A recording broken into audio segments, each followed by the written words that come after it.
بہرحال دنیا ایک بہت بڑے تصادم کی طرف بڑھ رہی ہے. اب میں اس سے اگلی بات جو کہنا چاہتا ہوں اس کے لیے پہلے سے معذرت کروں. خوشخبری میں نے دی ہے تو بدخبری بھی مجھے دی. اس عالمی غلبہ اسلام سے پہلے ابھی امت مسلمہ کی بہت پٹائی ہونی ہے، بہت پٹائی ہونی ہے، بہت پٹائی. یہ میں نہیں کہہ رہا، حضور نے کہا ہے. کتاب الملاحم احادیث کی کتابوں کے آخر میں یہ 4 ابواب جو آتے ہیں جن کو عام طور پر علماء بھی نہیں پڑھتے، اس لیے کہ ان سے کوئی فقہی مسئلہ تو نکلتا نہیں، ان سے کوئی شرعی حکم نہیں نکلتا، وہ تو پیشین گوئیاں ہے. کتاب الفتن کیسے کیسے فتنے اٹھیں گے، کتاب الملاحم کیسی کیسی جنگیں ہوں گی، کتاب اشراط الساعہ قیامت کی علامات کیا ہوگی، کتاب و علامات القیامہ یہ کیا ہوں گے. ان ابواب کو پڑھیے تو آپ کو معلوم ہوگا اس دور کے آنے سے پہلے ابھی امت مسلمہ پر اللہ کے عذاب کے بہت سخت کوڑے پڑ. معافی چاہتا ہوں. اگر رسولوں کی شان یہ تھی کہ وہ بشیر بھی تھے اور نذیر بھی تھے تو میں بھی ایک ادنا غلام نہیں کہوں. میں جو کہہ رہا ہوں قرآن حدیث سے کہہ رہا ہوں. یہ عذاب کیوں آئے گا؟ امت مسلمہ بحیثیت مجموعی اللہ کی نگاہ میں مجرم، بہت بڑی مجرم. کیوں؟ 1 انچ زمین دنیا میں نہیں دکھا سکتی جہاں اللہ کا دین قائم. یہ مذہب ہے، مسجدیں ہیں، حج ہے اور عمرے ہیں، یہ مذہب ہے. دین کہاں ہے؟ اللہ کا نظام کہاں ہے؟ دین حق کہاں ہے؟ وہ نظام عدل کہاں ہے؟ وہ نظام سیاست کہاں ہے؟ وہ قانون شریعت کہاں ہے؟ آپ کی ساری معیشت سود کے اوپر ہے، اور سود سے زیادہ بڑا گھناؤنا جرم کوئی نہیں، سود سے زیادہ بڑا گھناؤنا گناہ کوئی نہیں، جس کے بارے میں حضور نے فرمایا الربا 70 جزءا یحوما. 2 حدیثیں ہیں. ربا کے 70 حصے ہیں یا 70 گناہ ہیں. 70 گناہ ہیں جن میں چھوٹے بھی ہیں بڑے بھی ہیں. 70 گناہ. ایسا روحا ان میں سب سے چھوٹا اس کے مساوی ہے ان کہ الرجل امہ، کہ کوئی شخص اپنی ماں سے زنا کرے. سنن ابی داؤد کی روایت ہے، سن لیجیے پڑھ لیجیے. سارا نظام آپ کا کہاں ہے؟ تجارت ہو تو اس پر ہے، زراعت ہو تو اس پر ہے. بیج لیا تھا تو سودی قرضے پہ لیا تھا، اس کے بعد جو اس کے لیے کھاد خریدی تھی سودی قرضے پہ خریدی تھی، پیسٹیسائڈ خریدے تھے سودی قرضے پہ خریدے تھے. اس کے بعد اگر کوئی ہارویسٹر لیا ہے، کوئی اور لیا، ٹریکٹر لیا تو سودی قرض. سود ہر دانے گندم میں سود ہے. کوئی شخص بچا ہوا نہ، میں بچا ہوا نہ بچے ہوا، کوئی بچا ہوا. سارا کاروبار، ساری صنعت و حرفت، ساری حکومت، پوری حکومت، پوری قوم سود کے اندر جکڑی.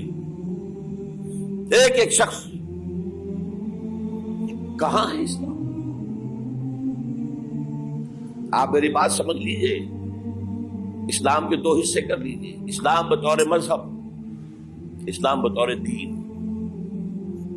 اور یہ تو آپ قرآن پڑھتے ہیں، پورے قرآن میں مذہب کا لفظ تو آیا ہی نہیں ہے. حدیث کے ذخیرے میں بھی میری امکان، میرے معلومات کے تک کہیں نہیں. یہ مذہب تو ہمارے یہاں استعمال ہوتا تھا فقہوں کے لیے. مذہب حنفی، مذہب مالکی، مذہب شافعی، مذہب حنبلی، اب ایک مذہب سلفی اہل حدیث حضرات کا ہو گیا ہے، مذہب ظاہری، مذہب جعفری. یہ فقہوں کے لیے تھا. مذہب کیا ہے؟ مذہب کا نام 3 چیزوں کا مجموعہ مذہب ہے.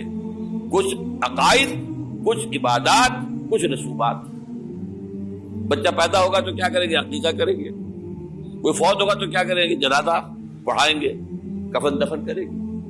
شادی ہوگی تو کیا کریں گے؟ ایجاب و قبول ہوگا، ولیمہ ہوگا. یہ رسومات ہے. دین یہ نہیں ہے. دین ہے اللہ کا دین، اللہ کا نظام، اللہ کا قانون. وَمَن لَّمْ يَحْكُم بِمَا أَنزَلَ اللَّهُ فَأُولَٰئِكَ هُمُ الْكَافِرُونَ. جو اللہ کی اتاری ہوئی شریعت کے مطابق فیصلے نہ کرے وہی تو کافر ہے. میں اور آپ کون ہیں؟ برا نہ مانیے. Face defects. اور یہ فتویٰ کس کا ہے؟ اللہ کا ہے. وَمَن لَّمْ يَحْكُم بِمَا أَنزَلَ اللَّهُ فَأُولَٰئِكَ هُمُ الْكَافِرُونَ وَمَن لَّمْ يَحْكُم بِمَا أَنزَلَ اللَّهُ فَأُولَٰئِكَ هُمُ الظَّالِمُونَ وَمَن لَّمْ يَحْكُم بِمَا أَنزَلَ اللَّهُ فَأُولَٰئِكَ هُمُ الْفَاسِقُونَ. 3 فتوے ہیں اس مفتی اعظم کے جو ہماری اتاری ہوئی شریعت کے مطابق فیصلے نہیں کرتے. وہی تو کافر ہے, وہی تو مشرک ہے, وہی تو فاسق ناہنجار ہے, باغی. یہ ہے امت مسلمہ کا حال. اب میں یہاں آپ کو اختصار سے بیان کرتا ہوں حضور کا طریق انقلاب کیا تھا. اختصار تفصیل سے کتابوں میں دیکھیے. نمبر 1, دعوت ایمان بذریعہ قرآن. یتلو علیہم آیاتہ. آج جمعے میں نے اسی آیت پر تقریر کی. تلاوت آیات, قرآن پڑھ کے سناؤ, قرآن پڑھ کے سناؤ, قرآن پڑھ کے سناؤ. کہہ دو وہی تو ہے جس نے تم کو پیدا کیا اور تمہارے کان اور آنکھیں اور دل بنائے, مگر تم کم ہی احسان مانتے ہو. کہہ دو کہ وہی ہے جس نے تم کو زمین میں پھیلایا اور اسی کے روبرو تم جمع کیے جاؤ گے. کیا یہ کسی کے پیدا کیے بغیر ہی پیدا ہو گئے, یا یہ اپنے آپ کو خود پیدا کرنے والے ہیں, یا انہوں نے آسمانوں اور زمین کو پیدا کیا ہے؟ نہیں, بلکہ یہ یقین ہی نہیں رکھتے. تو کیا ہم پہلی بار پیدا کر کے تھک گئے؟ نہیں, بلکہ یہ اثر نو پیدا کرنے کے بارے میں شک میں پڑے ہوئے ہیں. اور ہم ہی نے انسان کو پیدا کیا ہے, اور جو خیالات اس کے دل میں گزرتے ہیں ہم ان کو جانتے ہیں, اور ہم تو رگ جان سے بھی زیادہ اس کے قریب ہیں. اور کافر انسان کہتا ہے کہ جب میں مر جاؤں گا تو کیا زندہ کر کے نکالا جاؤں گا؟ کیا ایسا انسان یاد نہیں کرتا کہ ہم نے اس کو پہلے بھی تو پیدا کیا تھا جبکہ وہ کچھ بھی چیز نہ تھا؟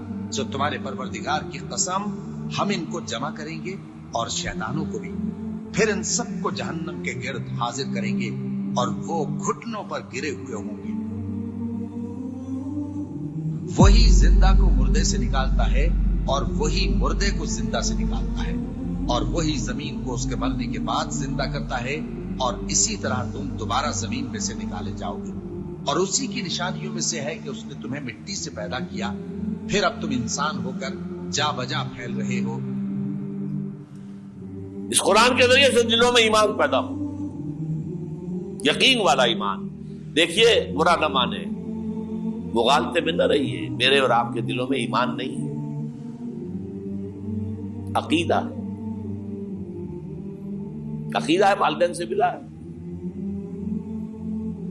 یقین والا ایمان کہاں ہے؟ اپنے گریبان میں جھانکیے, اللہ آپ کو توفیق دے. کیا مجھے واقعی یقین ہے کہ مجھے مرنے کے بعد جی اٹھنا ہے؟ کیا مجھے یہ واقعی یقین ہے کہ اصل زندگی آخرت کی زندگی ہے؟ کیا مجھے واقعی یقین ہے کہ قرآن اللہ کا کلام ہے؟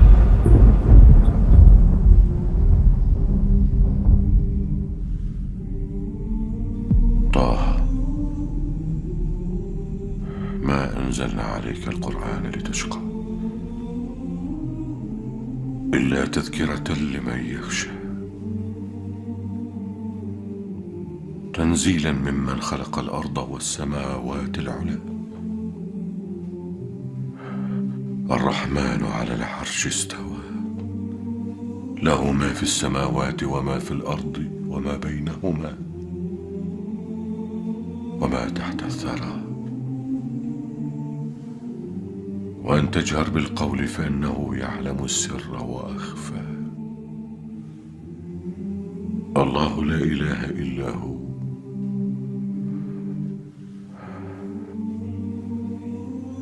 له الأسماء الحسنى. ٹٹولی اپنے دلوں کو. اگر یقین ہوتا کہ اللہ کا کلام ہے تو آپ اس کو سمجھنے کے لیے عربی بھی نہ سیکھ سکتے. انگریزی آپ پڑھیں, اور پڑھی آپ نے ایسی کہ انگریزوں کو پڑھا دیں. کیا نہیں کیا, پی ایچ ڈیز کر رہے ہیں, کون کون سے فنون نہیں سیکھے, ڈاکٹر. اتنی عربی نہیں سیکھی دعویٰ ہے کہ تمہارا یقین تھا میری کتاب پر، اللہ پوچھے گا تمہارا سلوک کیا تھا میری کتاب کے ساتھ، تم نے پڑھا اس کو، سمجھا اسے سمجھنے کے لیے عربی سیکھی؟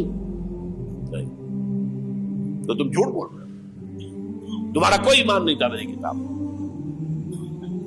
ما آمن بالقرآن من استحل محارمہ، جنہوں نے سود کو اپنے پورے نظام کی جڑ بنیاد بنایا ہو، ان کا ایمان کوئی ہے اللہ پر؟ حضور فرماتے ہیں کہ جس شخص نے حرام کسی شے کو اپنے لیے حلال کر لیا اس کا کوئی ایمان نہیں۔ دوبارہ آج بھی کرنا ہے تو دوبارہ ایمان پیدا کرنا ہوگا، ایمان، عقیدہ نہیں، ایمان، صرف لپ سروس نہیں، اقرار باللسان نہیں، تصدیق بالقلب۔ جو لوگ آئے جن کے دلوں میں ایمان پیدا ہوا پھر ان کا تزکیہ کیا، تطہیر فکر، تصفیہ قلب، تجلیہ روح، تزکیہ نفس، اندر کا باطن دھو دیا قرآن نے۔ جو بجاں در رفت جان دیگر شمد، جان چو دیگر شد جان دیگر شمد۔ یہ قرآن جب کسی انسان کے اندر اتر جاتا ہے، اس کے اندر کی مکمل اوور ہالنگ، مکمل صفائی،